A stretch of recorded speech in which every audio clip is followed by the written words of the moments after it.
We're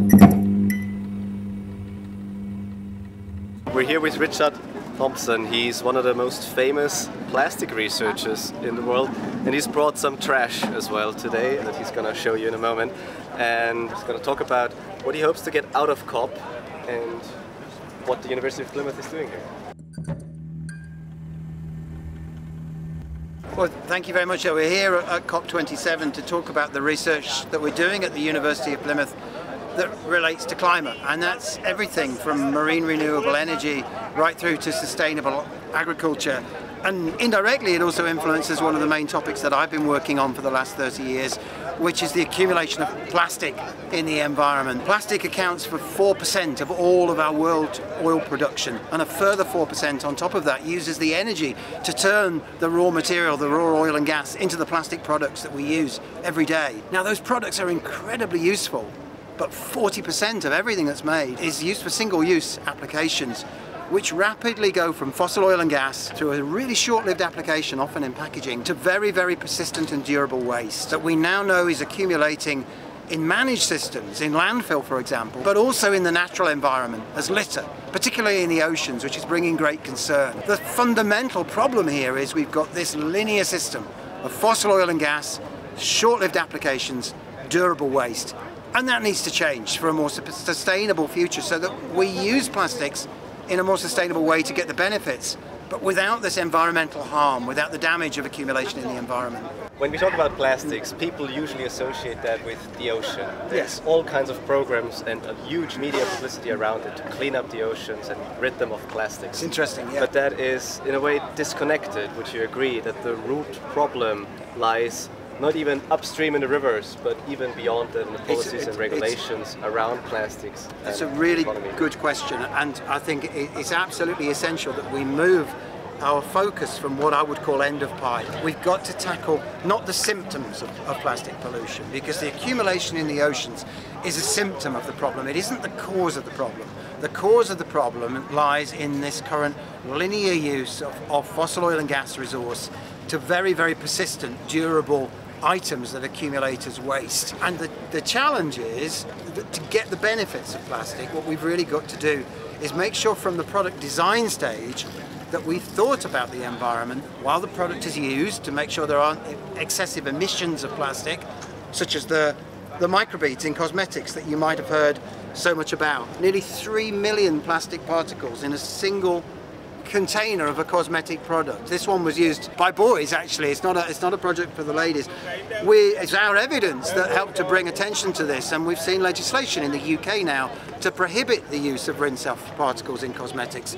So if we bought one of these from the supermarket shelf tomorrow, thankfully we wouldn't see any of this plastic. But you know, you see the problem. It's come from the design stage. There's nothing the consumer could do. You couldn't take these little particles, they're microscopic, less than a millimeter. You couldn't take them to be recycled. They're going to escape through the plug hole when you have a shower, when you wash yourself. And then we thought, well, isn't that quite an achievement for environmental science, for one of the PhD students in my team at the University of Plymouth to have brought this, you know, really to global attention. And of course it is. But then I think, well, hang on a minute, the patent on the use of these small bits of plastic in cosmetic products was filed 50 years ago. Did nobody in the industry in those 50 years ever ask the question, where is it all going? And that's at the heart of the matter. We need to extend producer responsibility right from the design stage to design products appropriately so they're not releasing microplastics to the environment, whether it's a cosmetic product or the shirt that I'm wearing, that we're minimizing those emissions. But then for the packaging, we need to think particularly single-use packaging, that we're designing it so that it has an end of life that is more acceptable than accumulating as litter. And that could, for example, be via a circular economy, via recycling. So you're absolutely right. We need to start upstream, right from the design phase, to make sure we're designing products to minimize their impact on the environment. And here's 50 years of illustration that that's precisely what's not been happening here, and it could have been, and we could have saved thousands of tons of plastic from entering the oceans unnecessarily. So yes, legislation is important. We've seen legislation here, but we can't legislate about everything. What we need is a changed mindset to take responsibility for the planet through every area of our lives, through our use phase, through industry, to make sure we're designing things with the planet in mind, and that simply hasn't been the case. Yeah, I mean, there's many things that you need to reconcile: the top-down policies, the Yes, bottom-up mindset, it's both. Yes. and the carrot and the stick Exactly. also for producing Yes. certain products. So, Here at COP, yeah. what do you hope to get out of it in regards to plastics? Are you talking to a lot of officials? Are you just educating the public? Show what you're I think doing. education is really important, and I take any opportunity I can to communicate about plastics, and that includes with policymakers. It also includes industry, of course. And you know, it's not that I'm saying by any means that industry is deliberately contaminating the environment. It's more happened inadvertently, unintentionally, but perhaps because some heads have been in the sand, that they've turned a little bit of a blind eye to the way the products are designed and the potential escape, for example, the microbeads in cosmetics, to the environment. So I think that spreading the word is really important. It's incredibly important just now because, of course, we're in the era now, thankfully, of the UN Plastics Treaty. And that is going to be fundamental as an instrument to bring about change. But the key message that I've got in relation to that is that it's been decades of research about the problem that's brought us the problem in the ocean, the problem on land, the fact that we're finding plastics at the top of Everest and in the deep sea. It's that that's driven us. And also in humans. It's that's driven us to the UN Treaty. The challenge for us now is the specifics, the detail of exactly what to do about it. Which plastic products can we reduce, can we avoid? The microbeads in cosmetics, for example. But what about for the applications of plastics where plastics is the best material to do the job, where it reduces food wastage, or where it helps our aeroplanes be lightweight and have lower carbon emissions? How do we deal with those at the end of their lifetime? So it is about reduce, reuse, recycle, but that phrase comes from Environment Day in the 1970s. The evidence we now need to inform the treaty is the granular evidence. Which products do we design for reuse? Which do we design for recycle? Which things do we not need at all? What are the trade-offs between different types of materials?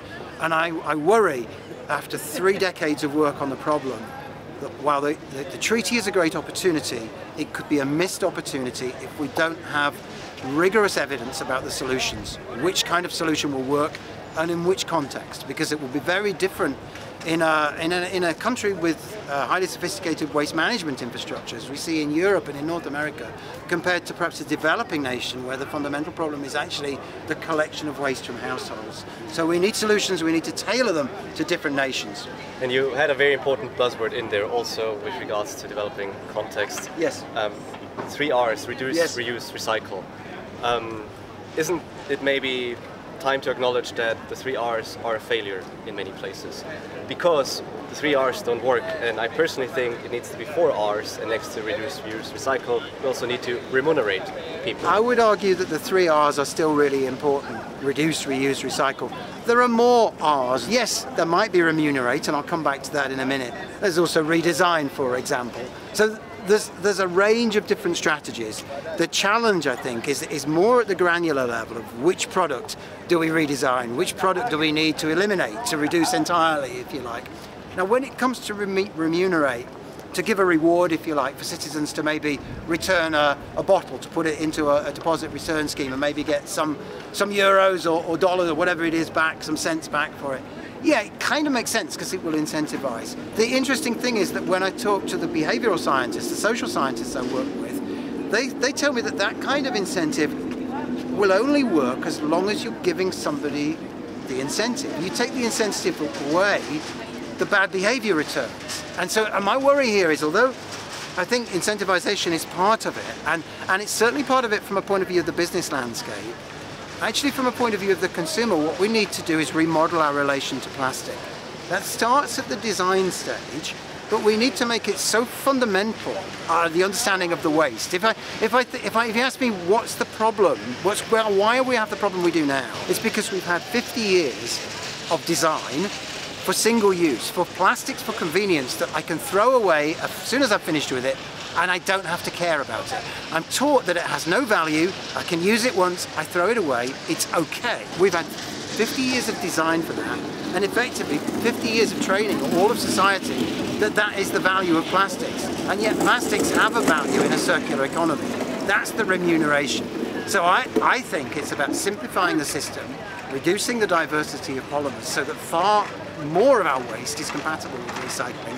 And then it's the piece about the mass education campaign, as we've seen with anti-smoking or wearing a seatbelt. So I would like, if we could have this interview in 30 years' time, probably after I'm no longer here, or even let's bring it forward a bit, let's be ambitious. Let's say if we can have this interview in 10 years' time. What I would like is for it to be as automatic for people to know what to do with their plastic waste as it is if we go into COP and we visit the bathrooms and we find the hot water tap is running. I reckon 99% of the people here would turn that hot water tap off. Why? Because they immediately understood there was waste. Secondly, because they understood the intervention. They turn off the tap, they know how to do it. And thirdly, provided the plumbing here at COP27 is working, they know their intervention will be effective.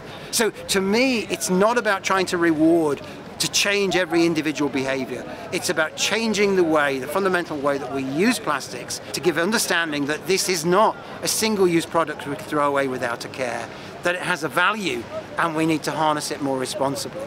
So that's where I want to be in the future. It may take some incentivization, particularly from the industry, to engage right the way along the value chain so that we recognize what to do at the end of the life, just the same as we would with turning off a hot water tap. Exactly. Yeah, no, fully agree. Things need to come together, and COP27 is a good metaphor in many ways. That's absolutely right. We need to change the way we do things for the sake of the planet.